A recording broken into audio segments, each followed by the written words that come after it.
But Robert Whittaker and Paulo Costa did not get a performance bonus, which is kind of crazy to me because I feel like that fight was fucking insane.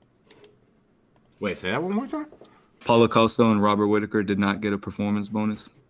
I feel like, I don't know, man. Really? That fight was something else. Because they don't only limit it to just one, right? Like, it's not just like, that's wild. It was a crazy night, but still, that shit was that the, I'm trying to think, did it go? Yeah, I went all the way. Yeah, it went the distance. Remember in the end of round one, like the end of round one, how Rob just got wobbled with that? I don't know, man. Yeah. That was a crazy ass fucking. Yeah, that's the thing. I feel like I guess Rob kind of dominated after that, technically, like in a lot of places around that. But it also felt like Acosta was there. Like he was like, I won't even say that Rob was dominating. I think we even talked about that. Like Rob won majority of the rounds outside of the leg kick, but it wasn't like he was like. Yeah, I feel like this nigga Acosta was competitive the whole time. I feel like, I don't know. That was his thing. That nigga Acosta looked good, too. Like, it was crazy. Like, especially at certain points. Like, the nigga's kicks looked kind of just, felt like he could, it's just scary every time this nigga kind of brought him out, actually. No telegraph. Yeah, it was really nice. He's fun. When his career is said and done, people are going to realize how fucking, like, how fun he was. Like, he's just a fun person his whole career. Nah, we really missed it. Seems like that was just missed out because it's 2024 and the last time he fought was like 2022. Yeah. Just, a long against Luke Rockhold. Yeah, a long time ago. Just didn't get to see him recently, so it's cool. It's cool to see him back in the ring and nothing to make us think he won't be back again. Sometime that's soon, like you know what I mean. A Nate Diaz loss. You know how Nate Diaz be losing, but he do something in the fight where it's okay now. We just gonna talk about that. He lost to Leon Edwards, but he lost all 5 rounds to Leon Edwards. But hey, he punched him in the end and wobbled him and then pointed at him and made a fucking historical picture. So Nate Diaz finds a way to lose a fight, but just still when he lost to Jake Paul, he got his ass whipped by Jake Paul, but he put Jake Paul in the guillotine, and that's all anybody talks about. Hey, if he wanted to, he could have just choked Jake Paul out and just ended him right there. Nate Diaz be finding his way. Paulo Costa found his way. He fought a good fight with Robert Whittaker. Ain't nobody gonna hate on him for that. That was a good ass fight. Nah, it was good to see. The whole card really, or the whole main card at least. I feel like even prelims we got some good ones, but main card just feel like we didn't really get a bad fight, honestly. Nope. Whole time, man. I'm trying to think what the stand. Well, I don't know what the standout was because it was honestly so many good stuff. Obviously, the knockout. The Taporia was a standout. Taporia was a standout. Anthony Hernandez submitting Kopolov was pretty crazy because especially the start. He was kind of he was kind of going through some deep waters at first.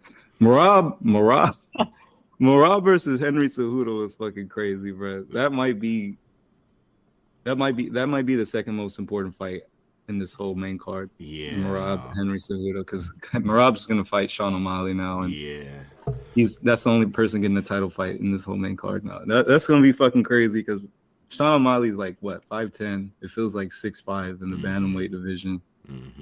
How's is Merab's height right there? Can you scroll down and click on his little profile? Where would that be? Oh, don't. Can you click on his name? Just on his picture. Oh, here you go. I'll talk to you. They say it on here. I think he's 5'5". 5'5", yeah, it makes sense. Let me check real quick. Oh, right there it said 5'7", but I don't know about 5'7". That's how like Draymond Green is 6'8", 6'9", when he's actually probably like 6'5". Yeah. Oh, that's just 57%. Oh, yeah. But yeah, no, I'd be interested to see. But yeah, no, I think that's the whole interesting thing. I was going to ask you about that. Why was that fight? Why was that not co-main? I guess I get it. I don't know. It was weird that seemed like a fight that was definitely like it was a fight to set up the next title fight, right? Like almost like a semi, right? We're gonna watch the title fight and then we're gonna see whoever wins that fight this nigga. And it was weird that wasn't. It was weird that we had another fight in between that and the main event. Yeah, 100%. They should have did a 5-rounder for co-main event, Merab and Henry Cejudo. Yeah, no, that was the other surprise. I was surprised we didn't get another 5-rounder, honestly.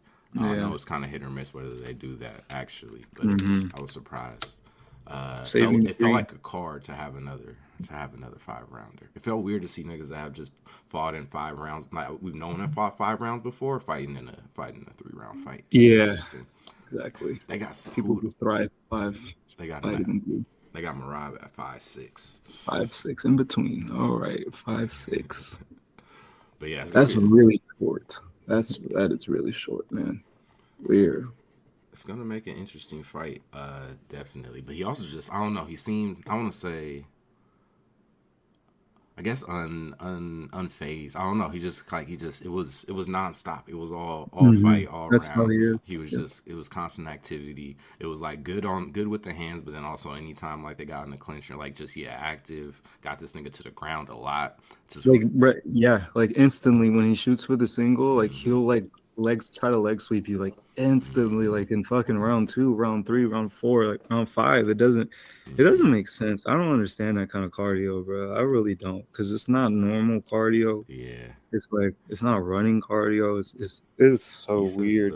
I feel like he subscribes to my like the best way to get into basketball shape is to play basketball theory because it seems like the way he was describing it, this nigga's just like, oh, I'm just not gonna stop, like I'm not Yeah, gonna take time off yeah. in between fights, but also like the week before a fight, I'm not gonna take off. Like I'm just gonna be constantly pushing and training. I've always had that theory, like, yeah, the best way to have really good conditioning for a thing is just to continue to do the thing over and over and over again. So, You see that a lot mm-hmm, in the top fighters, the best fighters in the world. They're the people who don't take off seasons. They're the people who mm-hmm, don't finish their fight and then yeah, fucking forget about their diet, who finish their fight and forget about their training routine. Like, there's a mm-hmm, lot of people who do that, and I'm not gonna shit on them because fuck, they way better in their lives than I am. But I'm just saying, but like, it seems like the people who just fucking stay dedicated to this shit mm-hmm, and like stay disciplined throughout training camps, like when they're not mm-hmm. in the middle of a training camp and they still stay disciplined as if they are in a training camp. Those are like literally all the greats. Like